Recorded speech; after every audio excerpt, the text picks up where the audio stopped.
Hi, this is your boy Keith Rains. So in today's video, I've got something very important and I'm going to be quick.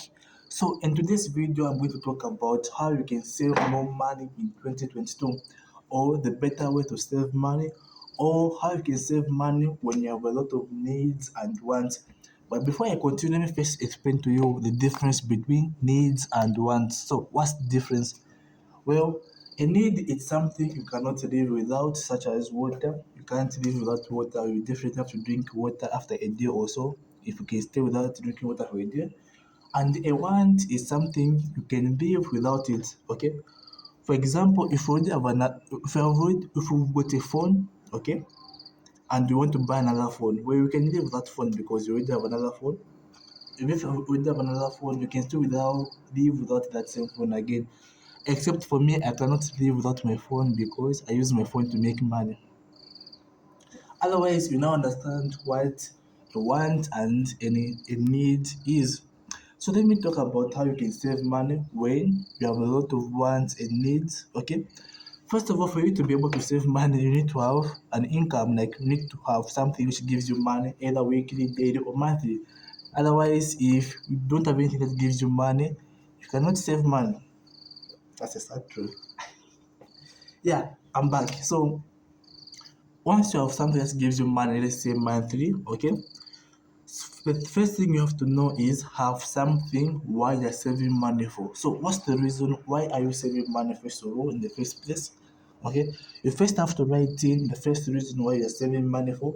Let's say you want to buy an iPhone 13. Okay, if you want to buy an iPhone 13, you need to have a plan. Like first look at how much money you are making either in a day or in a month, and calculate how long it's going to take you to make that money to afford that iPhone 13 you want to buy. Okay, once you do that, write it up and write it up somewhere and make your goals. So the second thing you're going to do now is, which is the most important one. So you need to be able to separate your wants and your needs when trying to save money. Okay, and this is all possible, or so I'm going to show you my method or what I did, which really helped me save money. Okay. So what I did is that I've got a bank account with Standard Chartered. So when you open a bank account with Standard Chartered, is that you're going to have your main account.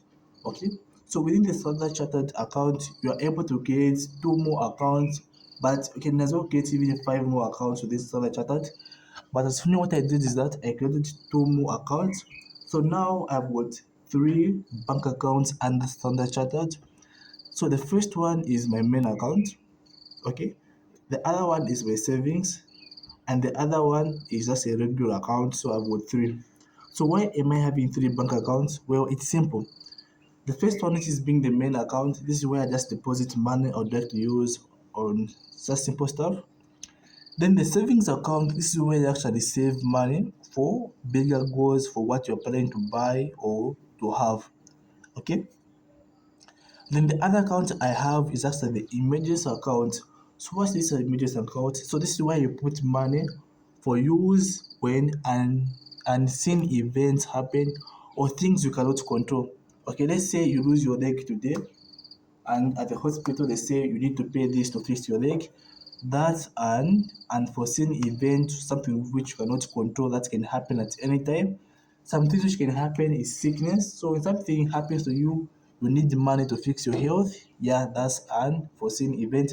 The other thing which can happen, for example, to me, if maybe my laptop gets broken, I use my laptop to edit videos. I use my laptop to analyze forex charts.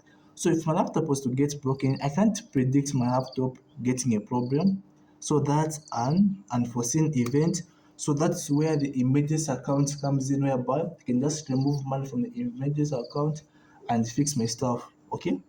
So in such a case, I won't have to catch or use the money in the savings account because I've got some money in my emergency account.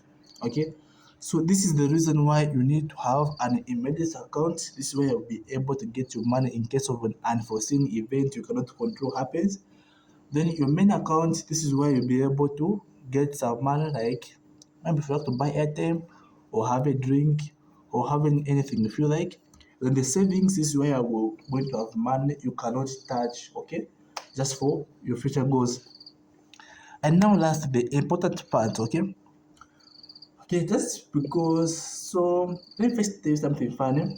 So let's say I've got zero kwacha or $0 in my main account, and let's say I've got also zero kwacha or $0 in my emergency account, but I've got 1 million in my savings account, and you come to me asking for help.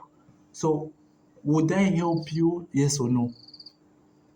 Well, the answer is no. I wouldn't help you because I don't have money in my main account. I don't have money in my emergency account, but I've got $1 million in my savings account. Okay, so why would I not help you? Because that money in the savings is not for touching, it's for future goals or for future plans. Okay, well, that's a funny thing. I'll definitely help you. Yeah, just explaining why you should be able not to touch that money. Okay, but on a serious note, if you don't have money in your emergency account, and if you don't have money in your main account but you've got money in your savings account, if such an event such as which involves life and death happens, you should be free to get the money from your savings because you shouldn't punish yourself. Okay, let's say you're hungry, you're about to die of hunger, but you've got money in savings but you don't have money in other accounts. You should be able to get and be able to replace back later on. So you shouldn't punish yourself. Our bodies are not meant for punishment. So if you punish yourself, you are actually manifesting more problems. Okay? So you can try this, try punishing yourself, you're actually manifesting more problems into your life. Our bodies are not meant to be punished. So if you've learned something from this video, give it a like. For more videos like this, go on and subscribe. So this is probably my first video in 2022. Happy New Year, by the way.